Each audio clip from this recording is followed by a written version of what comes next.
Hey, fifth graders, Mrs. Flowers here. We had a lesson this week on page 17 on the first three songs of 17. We're continuing with our 16th notes, but there's a little twist to them now. So instead of just plain 16th notes, they've added an eighth note to the mix. So go ahead and take a look at 72 at the top of page 17, and you'll see what I mean. Your very first measure, your very first beat of music has an eighth note connected to two 16th notes. An eighth note gets a half a beat, and the two 16th notes together also get a half a beat. They each get a quarter of a beat. So think of this eighth note as a half dollar and the two 16th notes as two quarters. And together, it all adds up to one paper dollar. When you were a little younger in music class, you would say like T's and tickas and tas and things like that. Again, that's the Takadimi system. Let's go ahead and start with that. So in looking at 72, say this with me, using tas and TTs and so forth. It would go like this. T, ticka, T, T, T, ticka, T, T, T, ticka, T, ticka, ta, rest. Now we need to take that and translate that into rhythms, counting, right? So clapping and counting, that same exact one, join me, or listen first and then rewind and join me. It would be counted like this. 1 and a 2 and 1 and a 2 and 1 and a 2 and a 1 and rest. Now, if you're feeling brave, we're going to pluck it. And the reason I say that is because the 16th notes are quite fast. But I think we can do this. So we're going to pluck this on open D. Just one time, no repeat. All right? And we're going to use the counting system rather than the Takadimi system. 1, 2, ready, go. 1 and a 2 and 1 and a 2 and 1 and a 2 and a 1. Rest. Now we got to make that translation to the bow. I want you to, just like we did in lessons, I want you to go ahead and find that balance point of your bow, approximately. And when you start playing 72, I want you to start at the balance point, which is not directly at the frog. So the balance point of the bow, and feel free again to listen or to just jump right in and play along.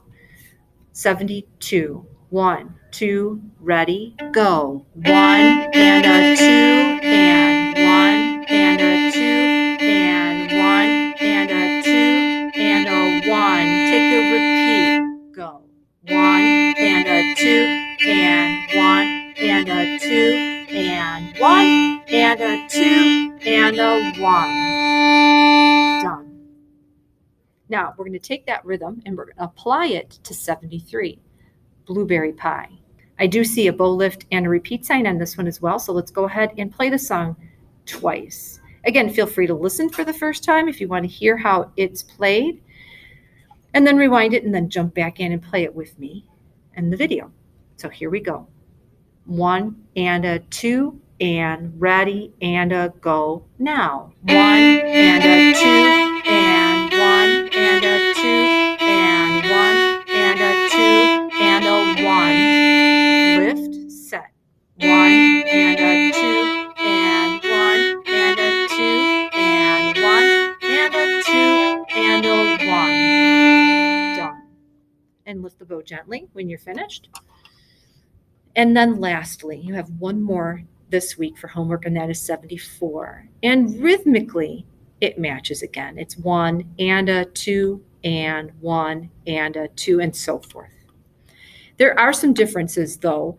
The first one that I see is there's no bow lift and no repeat. The second difference that I see is that the book added some staccato. Staccato are the little dots that you're seeing over all of your eighth notes. And just to refresh your memory regarding staccato is that we're going to play each note short. Every note that has a dot needs to be played short, and we're going to do so by stopping our bow. Let me give you an example of the song technique tracks as if there were no staccato. And then I'm going to give you a second example with staccato so you can hear and see the difference. It goes like this.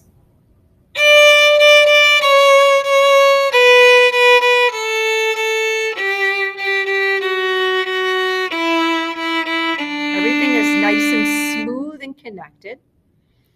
Now for the staccato example. I'm going to play the whole thing. Again, it's just a D major scale, isn't it?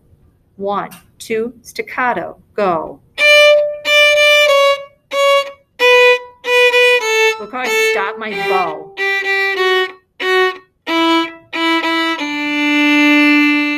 So on every eighth note is when you stop the bow. Let's play it one more time. And then this time I want you to join me instead of listen. Okay, so this one's for you. Get ready for a high D, and let's play technique tracks. 1 and a 2 and ready and a go now.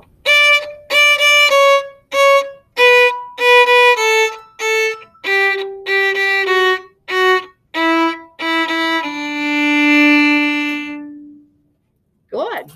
I hope that you're able to understand that. If not, feel free to reach out and we'll help you with that, okay? It was good to see you and good luck.